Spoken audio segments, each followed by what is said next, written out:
Glory and praise to you, Christ. Glory and praise to you, Christ.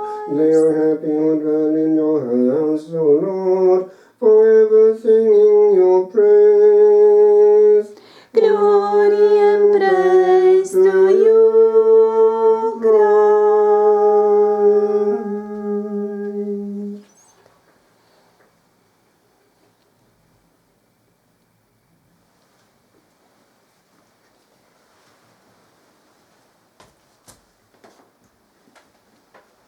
The Lord be with you.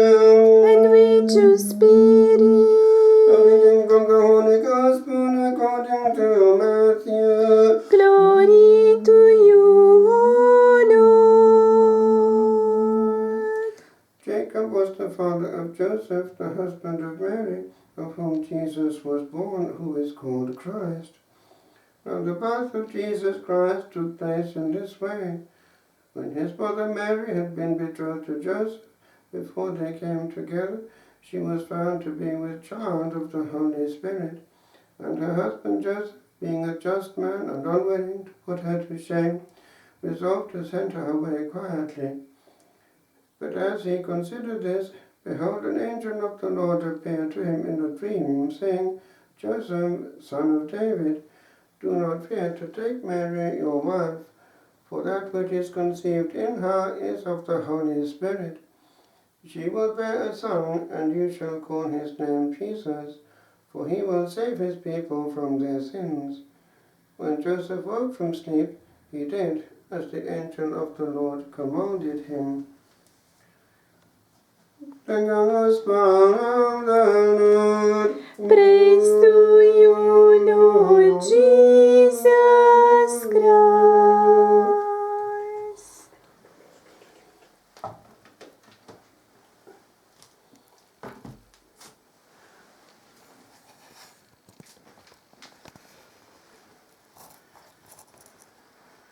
Some of the great saints have promulgated devotion to St. Joseph. One would be our own local saint, way back in Italy, Bernardino. Bernardino of Siena has these words with regard to the role of Joseph. A comparison can be made between Joseph and the whole Church of Christ. Joseph was the specially chosen man through whom and under whom Christ entered the world fittingly and in an appropriate way. So, if the whole Church is in the debt of the Virgin Mary, since through her it was able to receive the Christ, surely after her it also owes to Joseph special thanks and veneration.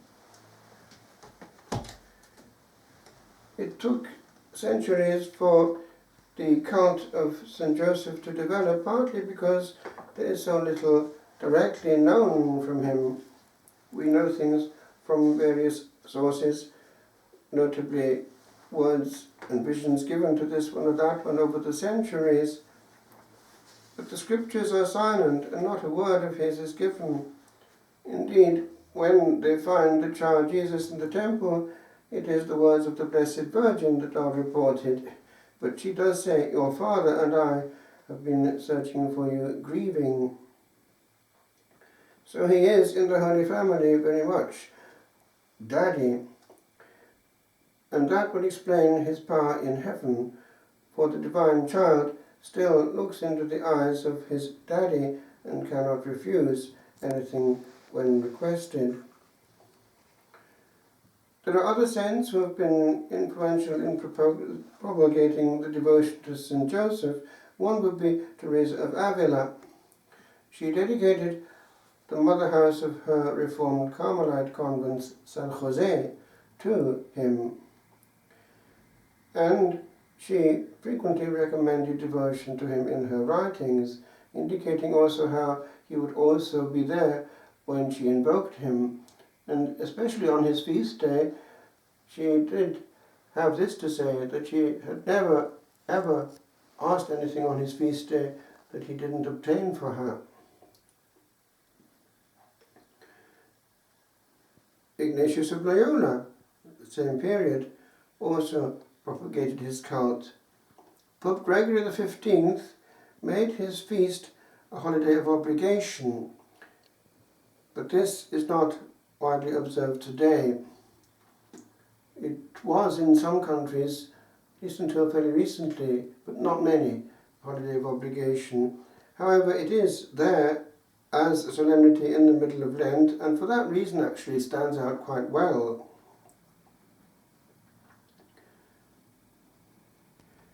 In 1714, Clement XI composed a new office for his feast, and in 1870 he was declared patron of the Universal Church by Blessed Pius IX. Now, this same Pope also encouraged his so-called patronage, later the solemnity feast, on the third Wednesday after Easter. But this feast was replaced by that of St. Joseph the Worker on the significant day of May the 1st. And by that, Pius XII has tried to counterbalance the using of that day to celebrate essentially communism. His name, now, this is something which is worth quoting in extenso. Bishop Smith was present at these sessions in the council, the retired bishop of this diocese, and he records a strange moment in the council proceedings.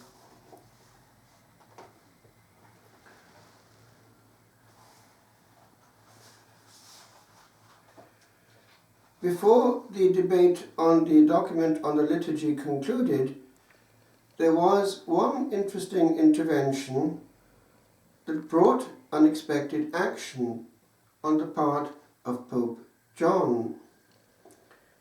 Bishop Peter Kühl of Mostar, then Yugoslavia, had come to the council determined to speak. At the 16th General Congregation, he was finally given the opportunity. While the subject for discussion was the draft of the final chapters of the text on the liturgy, he spoke at length on his great wish to have St. Joseph included in the Roman canon of the Mass. Cardinal Ruffini was presiding that day, the most effective of the presidents at chairing proceedings. He lost patience, intervening to thank the bishop for his most pious sermon and asking him to conclude. The bishop ignored him, and Cardinal Ruffini intervened a second time. Again, the bishop kept speaking, and this time Cardinal Ruffini told him that preachers should not be preached at, and cut off his microphone. By this stage there was hilaritas in aula, laughter in the hall.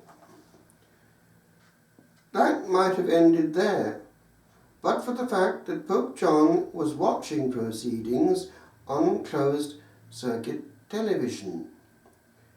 He was annoyed at the treatment of Bishop Kühl, as he was one of the few who was aware how much this bishop had suffered for the faith at the hands of both the Nazis and the communists.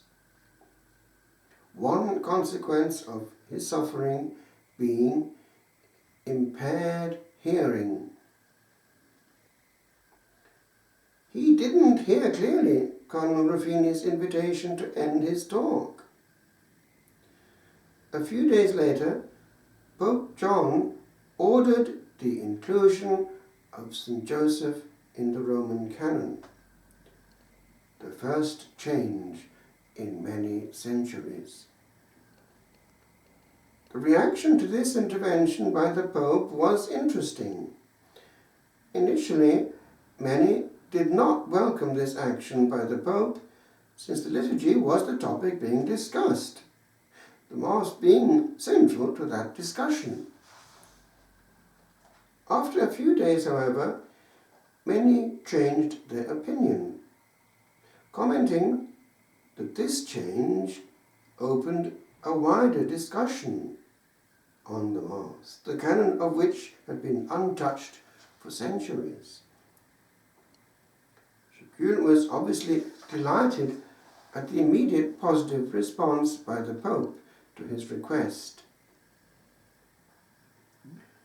He also spoke a few more times during the rest of the council.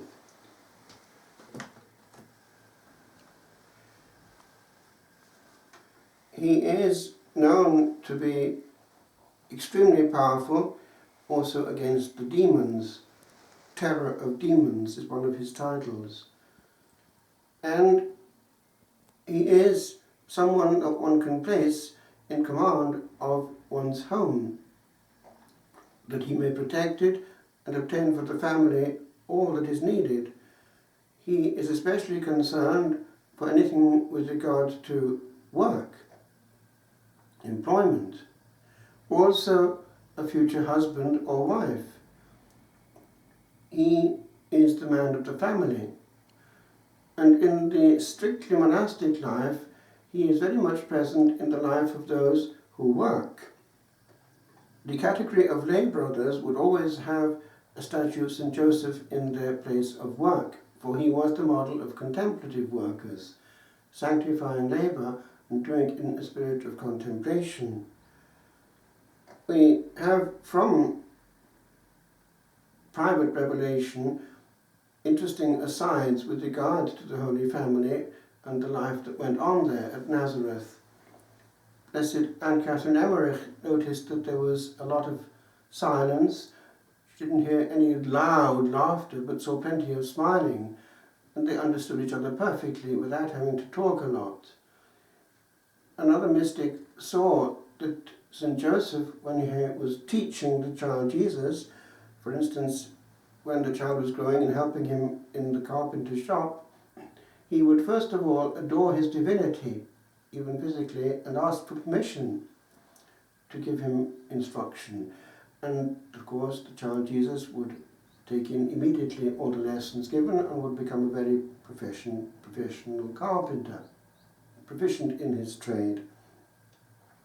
But we forget that that very fact consecrated the whole of labour for all time, and that is picked up by St. John Paul II in Laborem Exercens, indicating the sanctity of labour. Before him, St. Paul VI at Nazareth did indicate the sanctity of life and the sanctity of labour, the sanctity of the family, and the importance of silence and simplicity in the midst. What would he have to say now, when one family has many televisions and many screens of different forms, each member in his own world apart?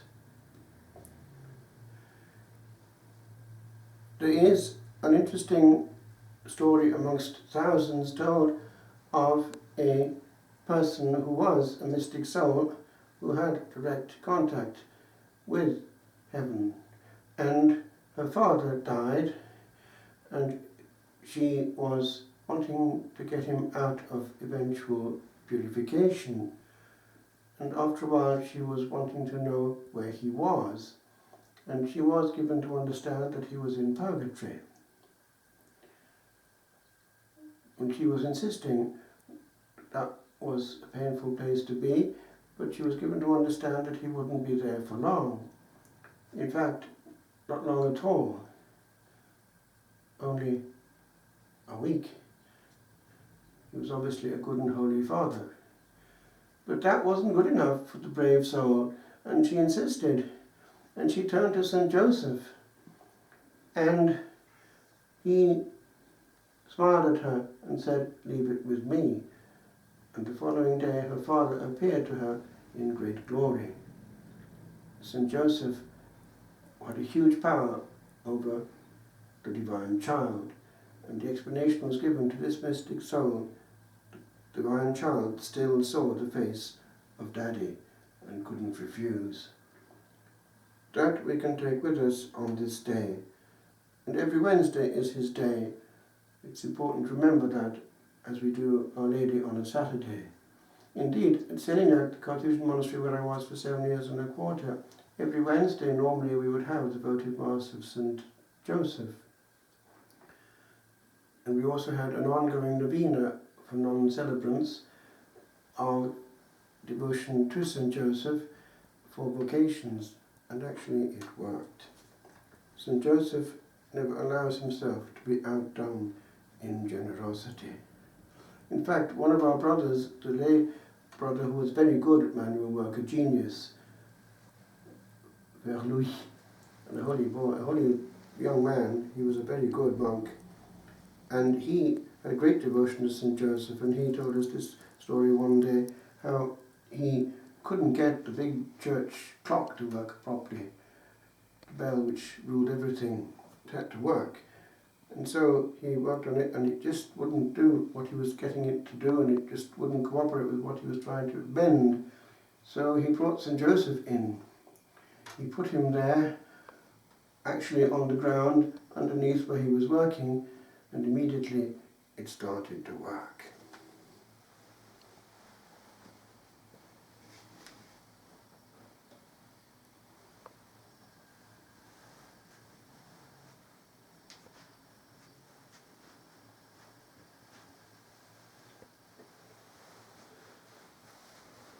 I believe in God, the Father Almighty, creator of heaven and earth, and in Jesus Christ, his only Son, our Lord, who was conceived by the Holy Spirit, born of the Virgin Mary, suffered under Pontius Pilate, was crucified, died, and was buried.